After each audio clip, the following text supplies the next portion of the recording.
What's good, everybody? Welcome back to the Cloud Slayer channel. Hope you guys are doing well today. Today, I want to check out Making the Case. I've been hearing recommendations to check out Making the Case. It's mainly a series of created by Clayton Crowley. So I heard about the LeBron James one. I heard about like Larry Bird and stuff like that. So I do want to check them out. I just never got to it. So it's going to be Clayton Crowley. Hit that like and subscribe button. I'll add the channel down into the description below. So I hope you guys enjoy this. And if you guys like it, hit that like and subscribe button. I do appreciate it. And look at, they got like Kareem Abdul-Jabbar, Bill Russell, and stuff like that. But I think we're going to start out with Wilt Chamberlain here. So without further ado, let's jump into this. Is special. The size of the court and the lack of pads or helmets give fans the most intimate experience of a team sport that exists. And because of the different styles that basketball allows for, players develop their own distinct identities and signature styles through their creativity, flair, and athleticism. And although no player succeeds alone, the scoring volume and two-way nature of the sport give individual stars a nearly unprecedented amount of control over the flow and outcome of a game. For this reason, players are constantly compared to their peers and to the legends of the past in order to answer the most hotly contested question in the sport: who's the greatest to ever do it? For many, the question is redundant. They believe in only one right answer: their answer. Others might have their own personal stance, but acknowledge one or two alternatives. But I believe that there's much more nuance to the question of greatness and more answers to it than you might think. By my count, there are 8 players in NBA history that have a substantial claim as the GOAT. It's a subjective thing, though. I can't give you a definitive answer. All I can do is make the argument. So today, I'll be making the case for Wilt Chamberlain as the greatest basketball player of all time. Let's go!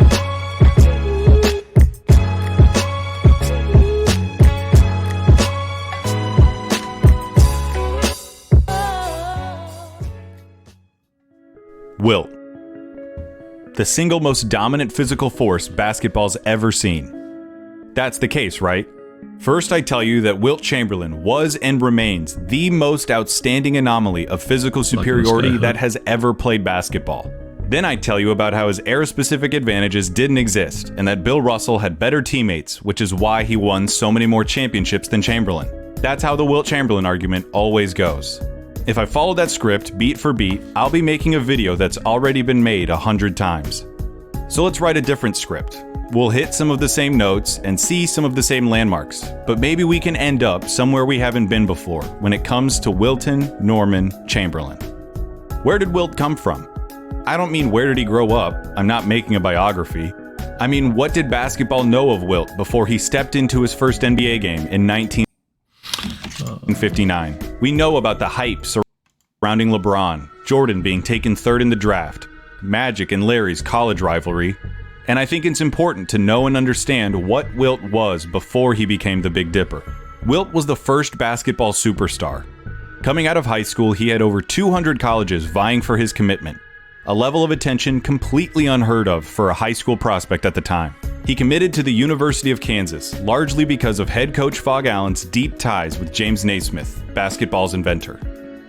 Of course, freshmen weren't normally allowed to play on varsity in those days, so during his JV season, the NCAA introduced sweeping changes to rules like offensive goaltending and inbounding violations to try to mitigate what they perceived as a threat to the competitive balance of the game. They even introduced rules that would prevent Wilt from dunking the ball from the free throw line for his foul shots after they got wind that he was doing so in summer scrimmages. And so began the influence of basketball's Goliath, a name fit for Chamberlain not just because of his size, but because of the danger that he seemed to pose to the game's very foundations. Despite the new regulations, in Chamberlain's first varsity game, he scored 52 points and grabbed 31 rebounds, single-game records for Kansas that still stand today. That is crazy. I mean, first of all, I like the unbiased approach to all the stuff, you know what I mean? He doesn't take into account other people's points of view about it, and I think that's freaking awesome. So I do appreciate it when people are more honest and or unbiased with how, you know, like put they put away their biases on how they judge certain things. So that's cool as hell. And holy crap, man, he was a freaking workhorse back then, man. It's crazy. His first varsity season concluded in the NCAA championship against the undefeated University of North Carolina. The matchup was broadcast on an unprecedented number of radio and television stations, due in large part to Chamberlain's mythical status. The Jayhawks fell to the Tar Heels in triple overtime despite Chamberlain's best efforts, for which he was named the tournament's most outstanding player. And so the seeds of Wilt Chamberlain's enduring basketball legacy were planted. An outstanding player who put forth Herculean efforts and gave us superlative performances that were nonetheless negated by losing. After one final year at Kansas, Chamberlain joined the Harlem Globetrotters in order to earn money for himself until he became eligible to enter the NBA. In 1959, Wilt joined the Philadelphia Warriors. By the time he retired in 1973 with the Los Angeles Lakers, Wilt had changed basketball more than any player before or since. Here are some of his records. Highest PER for a season. Highest career the NBA's all-time leader in rebounds. Retired as the NBA's all-time leading scorer. Fifth overall in total defensive win shares. Second all-time in win shares. Most points in a game. Most rebounds in a game. Most rebounds in a game average for a season. Highest rebounds per game average for a season. Unofficial most blocks in a game. Highest rebound per game average. Those are some freaking ridiculous stats, though, you know. People discredit it with saying that he faced like farmers and stuff like that, or they use like really old footage from before he was even in the league and try to discredit some of these achievements that he got. But, you know, it's not always like that, you know. So there's always a case to it, and, you know, hey, they had like Chuck Taylors and stuff back then, and I'm sure that, you know, if they had like the same kind of equipment that they have today, that they'd be on par with everybody else, because it's all about the work ethic, you know what I mean? So if they had the time to do it then, they would do it in any era. But, you know, it's also tough because they have different rule sets and stuff like that. So I don't know. Wilt holds more records than anyone else in basketball. If someday in the future every tape of basketball is destroyed and all of the media and commentary about the game is lost, leaving us with only the record books, people will come to the conclusion that Wilt Chamberlain was far and away the greatest basketball player of all time. On top of his records, Wilt won 4 MVPs, 3 of which came consecutively and 1 of which came in his rookie year. 2 championships with 1 Finals MVP award. He would have won in 1967, but the award didn't exist yet. He was selected to 13 All-Star teams and 10 All-NBA teams. His resume would have been even more impressive. But things like Defensive Player of the Year and All-Defensive teams didn't exist back then. His career accolades are certainly impressive, and they place him deeply into the conversation as the GOAT. But the funny thing about Chamberlain's records is that each of them comes with this kind of baked-in asterisk or caveat. Okay, he averaged 50 points for a game for a whole season, but that was back when there were no other players of his size. Or sure, he averaged that many rebounds, but back then the pace was totally different, so they came more easily. We'll get into those caveats about Wilt's era in a second, but isn't it funny that Wilt is the only player whose stats get scrutinized so thoroughly? We as basketball fans are so obsessed with stats and scoring, but when it comes to Wilt, we overlook so much of what he did. We love it when players score, more than anything. Great defensive Michael transition. dropped 55 on the Knicks after he came back from baseball. Kobe scored 81 in a single game. But when it comes to maybe the most talented and natural scorer the game's ever seen, we look for ways to discredit him. He dominates the tops of the records so often that I think we've developed a sort of mental filter where we ignore his name and look at everyone else's. For so many of the players that have a case as the GOAT, I find myself having to justify the fact that they don't have the best stats of all time. But with Wilt, I find myself having to justify his stats because they're too good. To understand how he was able to achieve such eye-popping stats, let's talk about what a superhuman athlete he was. While he was at Kansas, Wilt was a superb track and field athlete. He excelled at a number of short-distance sprinting events, competed in the shot put and triple jump, and won the Big 8 conference in high jump every year he attended Kansas. Arnold Schwarzenegger once described working out with Wilt Chamberlain. Wilt Chamberlain. You trained with Wilt Chamberlain? Yeah, Wilt Chamberlain would be in the gym, but we eventually ended up doing a movie together. Yeah, Conan. Conan the the Destroyer, exactly. Yeah. But I was a big fan of his because he came to the gym and he would do a tricep extension that, like, the big guys, the strongest guys, would do, let's say, 120 pounds, let's say, tricep extension, pulling down, right? He would come and he would do 150, 170 pounds, Wilt Chamberlain. That's how strong he was. They always said he was by far the strongest person who's ever played in the NBA. Absolutely. I mean, I remember that he lifted me up like with one arm like nothing. Along with Jim Thorpe, Wilt Chamberlain was the preeminent athletic talent of the 20th century at over... Freaking Jim Thorpe, that dude was like a professional in 5 sports. That was crazy. I thought he was robbed when they said, like, Bo Jackson, those guys were better athletes, but I guess that's just biased. And back in those times, it was easier to go pro. So being a 5 sports pro was, not as difficult, I guess. I don't know. 7 feet tall. Had Chamberlain lived in another time, they would have built statues and temples to him. And on top of all of it, he was a tremendous passer and led the league in assists in 1968. That season, he finished with 702 assists, just 2 fewer than Ricky Rubio's ever racked up in a single season. As far as his basketball skill set, Wilt's biggest flaw was his infamous free throw shooting. Definitely a deficiency, but not one that I think mars his overall prowess. Some of his success and records surely came from the era that he played in. Basketball was dramatically different in the 60s and early 70s when Wilt was playing. Back then, there were more field goal attempts, which resulted in more points and available rebounds. And back then, the average player wasn't nearly as athletic as the average player today. Sure, there were other big centers like Walt Bellamy and some others, but Wilt was decades ahead athletically and had an advantage in nearly every game because of that. And if you watch them, they look more stiff and they don't look as fluid as they do now. You know what I mean? That makes sense. So that's it, right? Wilt was ahead of his time athletically, competed against scrawny white guys in a faster era that made stat inflation easier. If you were to take a 27-year-old Wilt Chamberlain and put him in the league today, he'd be just another good player who kills it on the glass, like Andre Drummond. No. For one, the advantages of Wilt's era help make sense of how he was able to set such unbreakable records, but it doesn't detract or excuse the fact that he was actually able to accomplish them. Second, yeah, a 27-year-old Wilt Chamberlain straight from 1964, if you plucked him up and put him into the league today, would have been a great player. Would he be an all-time great? Maybe, maybe not, but you're giving him more credit than you think you are when you say that. Imagine you instead took a 13-year-old Wilt Chamberlain and brought him up as a player like every other great prospect. Now he gets to take advantage of 60 years worth of advancement in nutrition, exercise regimentation, recovery science, transportation, and equipment technology, especially the advancement in shoes.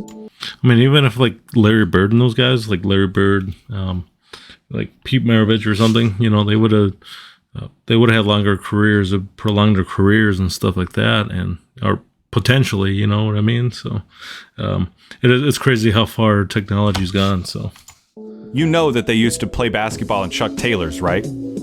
You'd be giving Wilt Chamberlain the opportunity to capitalize on his most valuable attributes.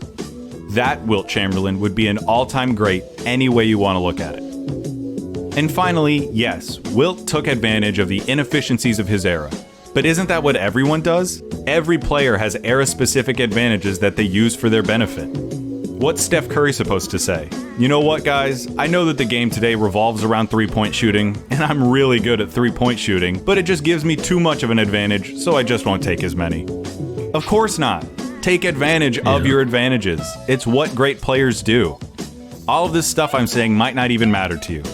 You might be sitting there with your arms crossed saying, nope, Wilt Chamberlain can't be the best because he played in the past. And I didn't see him, so he can't be the best.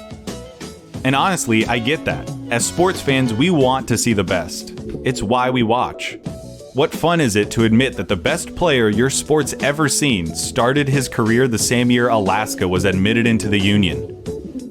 It happened. All that, and, eventually they're going to forget Michael Jordan too. Well, to an extent, I suppose, but, like newer players coming up and stuff like that, they're not going to know as much. I mean, there's going to be plenty of videos, but if they don't take the time to look at it or anything like that, they're never going to know, so... Happens in everything. Music, film, sports. It's the struggle between nostalgia and recency bias. But just because it might be a bummer to admit that you didn't see the best doesn't mean it can't be true. So why can't a player from the past be the best? I'm sure a lot of you, though, might be willing to concede that a player from that era could be the best, but you wouldn't say it was Chamberlain. I'm sure some of you are saying it's his rival, Bill Russell. Russell won 11 championships. Some people, but growing up, nobody ever really mentioned Bill Russell, so I didn't really know about him. I just recently, I had that reaction video of him, and, he was going through a different era, too. When he first was coming up, they still had, like, a pretty bad racism, so... in 13 years compared to Wilt's 2. Russell was described as the ultimate competitor and as a leader who time and time again inspired and enabled his teams to succeed. And that brings us to the crux of Wilt Chamberlain's case. History says that Wilt was the ultimate athletic specimen who excelled in every physical sense, but who had a critical lack of killer instinct. According to his reputation, Wilt was missing the leadership abilities and intangible mental qualities that are required to win. Wilt is remembered as someone who chased stats, was a bit of a head case, and could never figure out exactly what it was he wanted from basketball. Because of that reputation, Wilt remains an intensely polarizing player. So if I want to make the case that Wilt was the greatest basketball player of all time, I have to find a way to assuage the idea that he never had what it took to be a winner. To do that, I want to use Bill Russell as his analog, because they played in the same era and because Russell represented everything Wilt couldn't be or do. They're remembered as inverses of each other and embody contrasting ideas. Team versus individual, defense versus offense, me versus we, and ultimately winning and losing. But why are they remembered as representing things so starkly? Again, because they're from the past.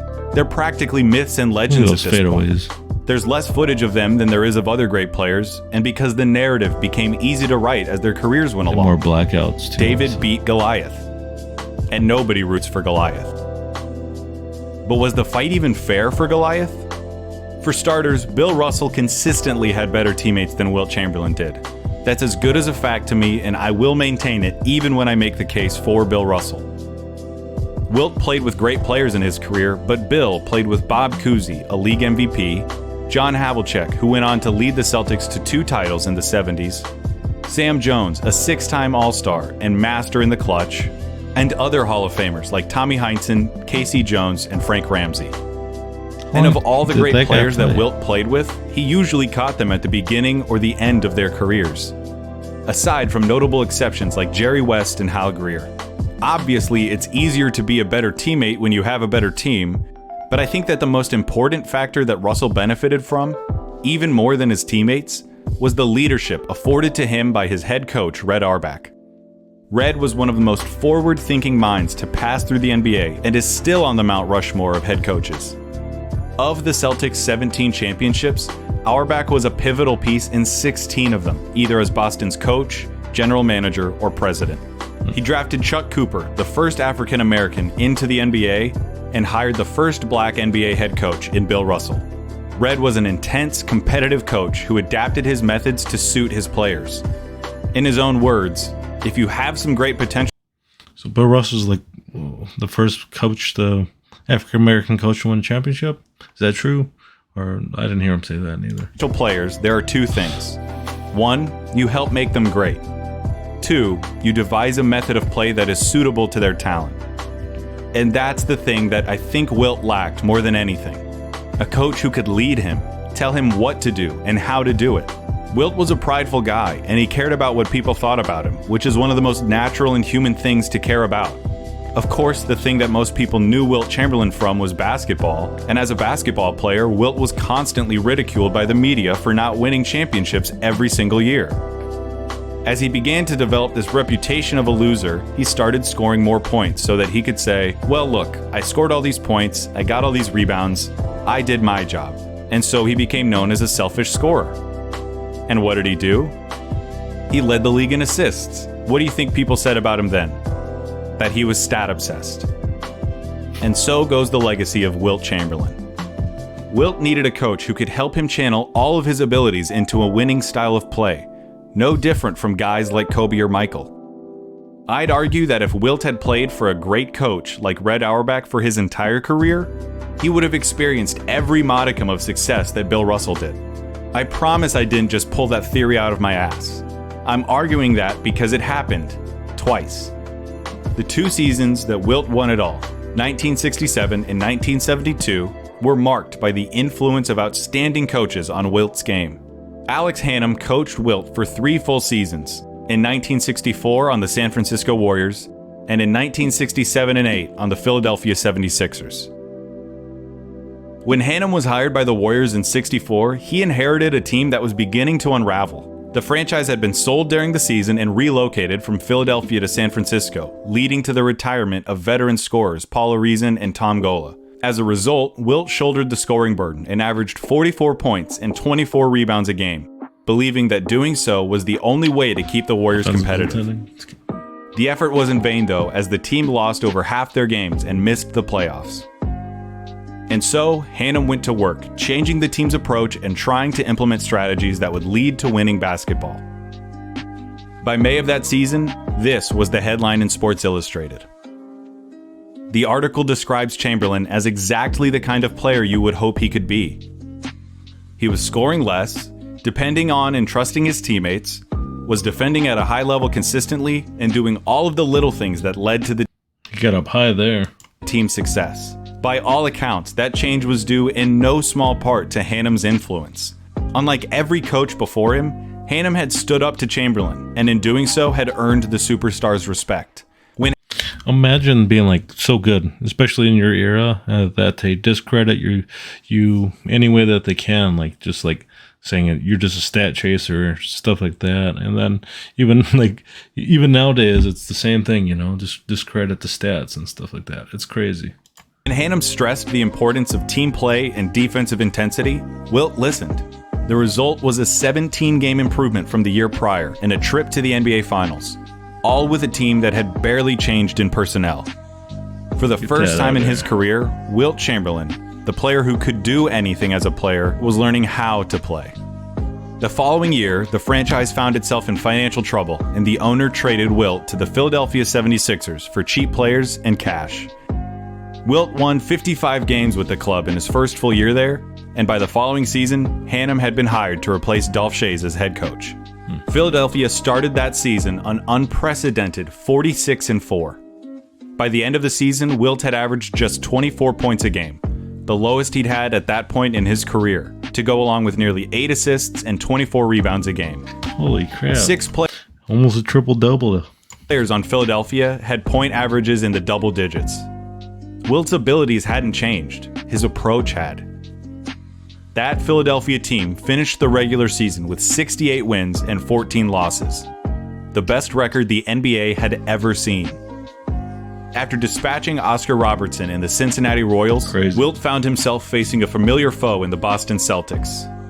But with superb teammates and an outstanding coach, Wilt led the 76ers past Boston in just 5 games, ending the Celtics' 8-year reign as champions. In the finals, well, that was their eight-peat, huh? Just 8 in a row. It must have been so nice to finally beat those guys for him, Wilt defeated his old team, the San Francisco Warriors, in 6 games to claim his first championship and cap off the most outstanding professional campaign the NBA had ever seen. A year later, Wilt led the NBA in assists, en route to a league-high 62 wins. After a 7-game loss in the playoffs in the Eastern Finals, Hannum retired, and relations between Wilt and the 76ers ownership had soured. He then demanded a trade to the Los Angeles Lakers. With the Lakers, Wilt was saddled with coaches Butch Van Breda-Kolff and Joe Mulaney. Not exactly household names. The Lakers had good seasons under those coaches, but were never able to climb all the way to the top of the mountain. Bill Sharman, a hard-nosed, no-nonsense coach, took over in 1972. That season, the Lakers went on to win 33 games in a row, a record that still stands.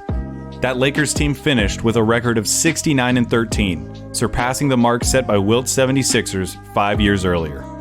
In the playoffs, they lost just 3 games on their way to the championship. Jerry West said of Sharman, "He told us he thought that if we played the way he wanted us to, that we could beat anybody. He got us to believe that right away, and he did it without raising his voice once all year." As for Wilt, He was simply the guy that got us here. So there you go. That's my case. Wilt was a victim of pressure and a lack of consistent quality coaching. You might be saying, but Clayton, what about college? Wilt lost that UNC game under Fog Allen, and that proves that he's fundamentally a loser. And that's where you're wrong. Because guess what? Wilt never played for Fog Allen. Allen turned 70 at the end of Wilt's freshman year, and 70 was the mandatory retirement age for state employees in Kansas at the time. They appealed it, they lost, Allen retired, and Wilt didn't get along with his replacement. In Wilt's entire career, he had exactly 2 great head coaches on 2 different teams. Both times, he turned in seasons that broke records for wins and ended in championships. So much for not being a winner. I know it's a what if, but if you'd given Wilt a coach like Red Auerbach for his entire career, he'd have the most decorated resume in NBA history. Well, I mean, I've seen some footage where Wilt Chamberlain was like, he might not have been able to compliment the players that Bill Russell complimented, that he might have taken away more than he would have given, and stuff like that. You know, history plays out the way it's supposed to. And, you know, those are very wise words, even especially for back then, though. So, I mean, but, you know, this is freaking awesome, like unbiased opinions and stuff like that. It's, you know, we need more of those opinions. But remember, we're not talking about the greatest resume. We're talking about the greatest basketball player of all time. And by just about every metric that exists, we're talking about Wilt Chamberlain. One last quote from Chuck Klosterman. Russell possessed intangible greatness, which means sport writers can make him into whatever metaphor they desire. Russell was the central figure for a superior franchise, so history suggests he was the greater, more meaningful force. His wins validate everything. If you side with Chamberlain, it seems like you're siding with the absurdity of numbers. But consider this question. In an alternative universe and with a different attitude, could Chamberlain have been Russell? Probably. Could Russell have ever been Wilt? Never. No chance. Chamberlain is the only human who could have ever been Chamberlain. Deep words, man. Hi, thanks for watching. So since the last time I uploaded, my Larry Bird video really got going and my subscriber count has like quadrupled. Thank you all so. Okay, so that was the end of that video. It's very, very well put together. Again, this is Making the Case Wilt Chamberlain by Clayton Crowley. So if you do like this content, hit that like and subscribe button. If you like his content, for sure go over there and hit that like and subscribe button. I do appreciate you guys. It's been a while since I did a reaction video, but I was kind of just taking a break from it. You know what I mean? Just enjoying stuff. Nice weather out there with the family and friends and stuff like that. And looking to have a cookout here pretty soon. Stuff like that. Looking at more abandoned places. So if you enjoy that kind of stuff, look forward to that. Been doing a lot of talking with my boy Maddie, Eric, talking to leads that been steering us towards some of these places that we were able to check out and do it safely without getting hurt and stuff like that. So without further ado, I hope you guys have a great night. Love you guys. Peace.